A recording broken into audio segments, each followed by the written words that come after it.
Jai Mahamaya Ki Jai, Bole Baba Ki Jai. In our last discourse, we heard about the Divine Mother coming in and saving the day for Sudarsana and Sasikali and Sasikali's father, King Sabahu, defeating the enemies. And then King Sabahu has been honoring the Divine Mother, saying how unworthy he felt for this kind of great blessing. Let's go on with chapter 24. Vedavyasa said, hearing the Devi's words, the King Sabahu began to say with great devotion thus, O Devi, if there be made a comparison between the kingdom of the Devas and the world on the one hand and the vision of thine on the other hand, then it must be acknowledged that the kingdom of the Devas and the earth cannot stand in comparison before thee. O Devi, there cannot be anything in this Triloka that is more exalted than thy vision. Therefore, another mother, what other boon may I ask from thee? I am very thankful and blessed. I ask from thee, and blessed. All my desires are fulfilled when I have seen thee. O auspicious mother, I ask from you this boon. My desire that my devotion may remain constant, fixed, and unflinching towards you. O Mother, you would remain always in the city of mind, being celebrated under the name of Sri Mahadurga Devi, your Shakti. This is my desire.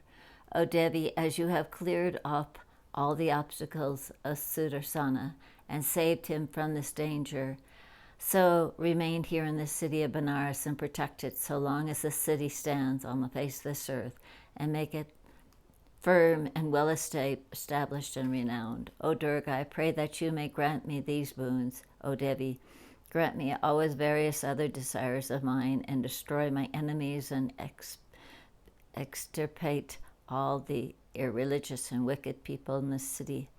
O Goddess of mercy, what more can I ask from you?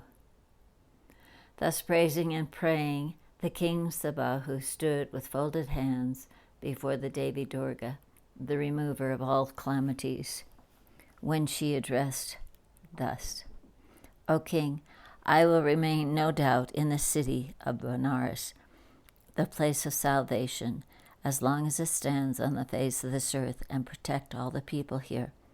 Then came there Sudarsana, heartily gladdened, and he bowed to her and began to praise her with intense joy and devotion. Sudarsana said, O Mother of this universe, everyone in this world shows mercy to those who are devoted to him. But Mother, I see in your case, you take it as if it is your burden duty to save those that are void of any devotion towards you, for you have saved my life, though I am devoid of much devotion towards you. Therefore, how can I describe the boundless ocean of mercy that reigns in you?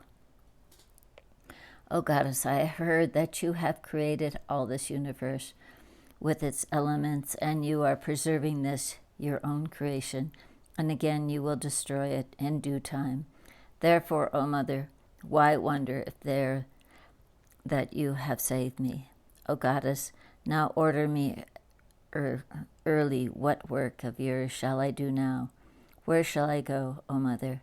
Now I am unable to make up my own duty, therefore kindly order me whether I will remain here or go anywhere else, or remain anywhere I like at my leisure. O Sudarsana, thus petitioning before the Devi, she said with much kindness, O good soul, go to Ayodhya and govern the country befitting your family. O King, constantly remember me and worship me with great care. I will always look after the welfare of your kingdom, especially in the 8th, 14th, and in the 9th day of the lunar half-month. Worship me according to the prescribed rites and rules, and offer me sacrifices. O sinless one, establish my image in this city and worship it 3 times, morning, midday, and evening, carefully and with devotion. It is noteworthy that my great puja in autumn for the 9 nights of Navaratri ought to be done with the greatest devotion.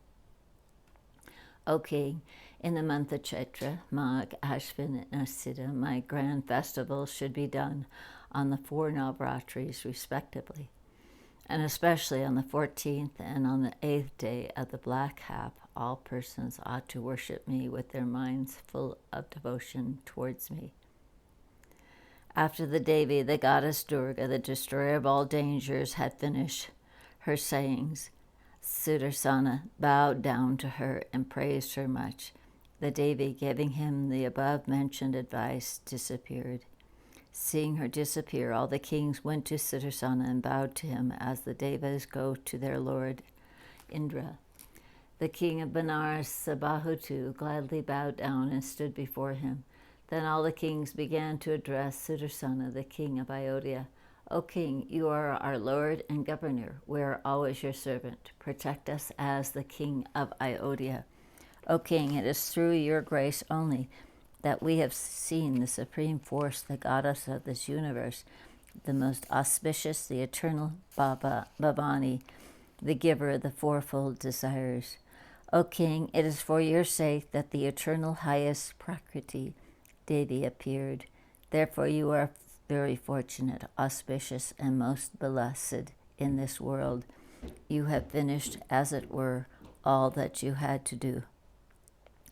O king, we all are deluded by the Maya of the Mahamaya Chandika Devi. Therefore none of us are able to know her prowess. We are always engaged in thinking of wealth, sons, wives. There we are immersed in this awful ocean of delusion, infested with crocodiles in the shape of lust, anger, greed, etc.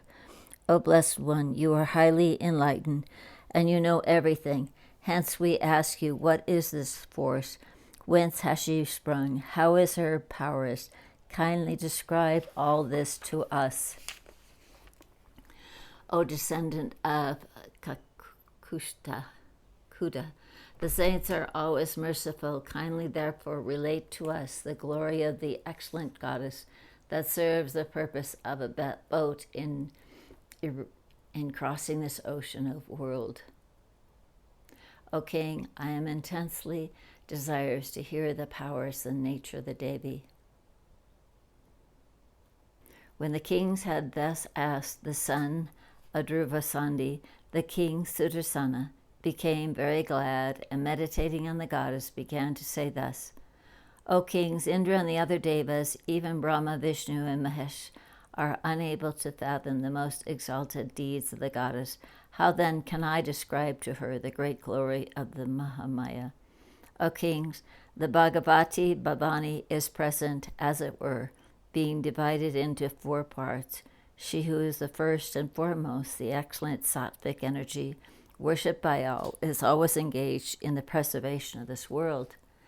That part which is engaged in creating this world is called the Rajasic energy, and that part which is engaged in destroying the world is called the Tamasic energy, and that part which is the cause of all, Brahma, etc., that highest Shakti, the bestower of all desires, is called the fourth Shakti, the Nirguna Shakti. O king, those who are not yogis will never be able to grasp the Nirguna Shakti. The Saguna force can be easily served. All those middle fit persons and learned men always meditate and worship on the Saguna aspect of her.